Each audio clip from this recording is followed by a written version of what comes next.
Ladies and gentlemen, Matt the Butcher here. Hope you guys are good. I'm very excited for today's video because we're going to be looking at how to dry cure at your house and kind of on a budget. My setup, it really does not break the bank and it produces high quality charcuterie or salumi, as we'll get into. Hey, so stick around till the end of the video because I have a very cool project that I'm going to be announcing or showing you guys. That might take a couple months for me to do, but I would love your guys' feedback on it. Anyway, let's go check out the setup that I have right now.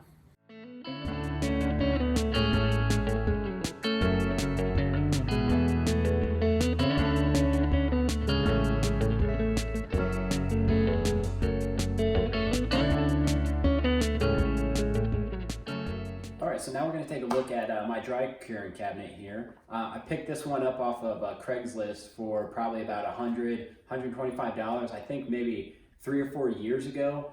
Out of this cabinet alone, I have made hundreds of pounds of dry cured meats. I love that because I can always have dry cured meats on hand in my refrigerator. They're great for a snack, they're great for an appetizer. Everybody loves them, great gifts as well. So dry cure cabinets come in all different shapes and sizes. You know, you can get like a one door Coca-Cola refrigerator or there's different sized wine cabinets and stuff. I like this one because it's aesthetically pleasing, it's small enough, and if it doesn't work out, you can still put a couple bottles of, you know, wine back in here. So let's take a look inside. It's got the nice seal here on the inside. It's a double pane glass. It's see-through, so you can actually see the meats, which is really nice. This one has a 2-temperature zone here. Since this was a wine refrigerator, it has white that's going to hold around 35 to 40 degrees, and then it's got the red setting here that's going to hold around 50 to 55 degrees. So you can kind of play with them as you fill this up with meats. And as more meat goes in here, it's going to be a little bit more difficult for it to hold temperature. So you might have to, you know, you can just play around with it basically. Another cool thing about this wine fridge here is it has a cold plate in the back instead of airflow to cool down the refrigerator here.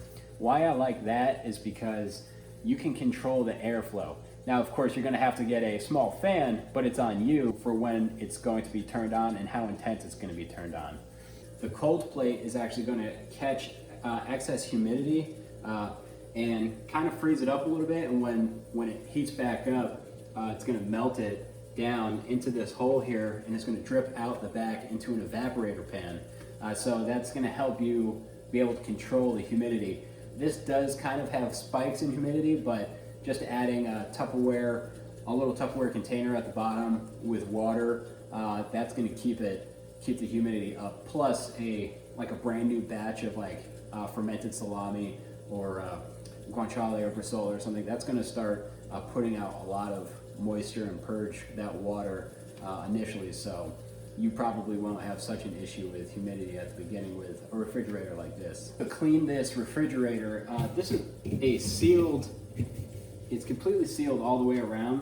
So after you take the salumi out or whatever you have in here that's air drying, it's gonna just be an easy wipe down with like a Clorox wipe or a water and vinegar solution, and it keeps really nice and clean that way. So a couple things that you're gonna need to purchase separately from the actual wine cooler itself that are also cheaper.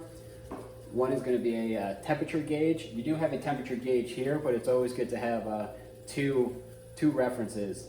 This temperature reader actually is also a humidity reader. So this will give you a 24-hour humidity reading, same with temperature. So I always keep it at the bottom here. The second thing is, as I mentioned before, is a small fan. So I put the small fan at the bottom here, and I have a plug on the outside, and this will actually still keep sealed. As you can see, I'll just plug it into this plug over here, and I'll just turn it on or I'll plug it, take it out of the plug, put it back in, and that'll kind of control the humidity, so I don't even have to open this if I don't want to. All right, it obviously does have a switch on the bottom, on the back side here, with 2 different fan velocities, and that's really gonna help you maintain the airflow that you're gonna need. Okay, so let's just talk about kind of a downside to this cure chamber, and it's really not that big of an issue, especially if you're starting out, is that it has a maximum capacity. I mean, just like any cure room or cure cabinet, but this one is gonna be around 12 pounds of meat that you'll be able to cure in here or air dry. So when you have this filled up with, like, let's say salami, you're gonna have to wait about 5 to 6 weeks to put anything new in here. So you're gonna have to try to coordinate and plan ahead. You know, you want stuff in the salt for however long the recipe calls for in the refrigerator, and you'd like to, when that's ready to come out, you want to put that in here, but you also want the meat that's drying in here to be ready to be taken out. So you need to basically plan ahead. You don't want to add anything like a new project in here with an old project curing, basically, because it's 2 different atmospheres that you need. And so that's a huge part of having a controlled atmosphere here, especially with with a batch that's going to fill up the whole entire cabinet, because it all is going to be drying together slowly, and you're controlling that atmosphere. And so that's like a 5 to 6 week batch that you need to monitor at a time. When you get all those things right, you're controlling the temperature, the humidity, the airflow. When you open this up, you're gonna have an incredible aroma coming out that's not gonna be smelling bad at all. It's something that you are going to want to actually dive into. It's really something else. If you have never been into a cure cabinet or smelt a cure cabinet, it's just super intriguing, and it's gonna be addicting. So I'm just warning you right now. Okay, like I told you at the end of the video, I was gonna show you a new project that I'm gonna be working on. So let's go take a look. It's in my basement. I'm super excited about this.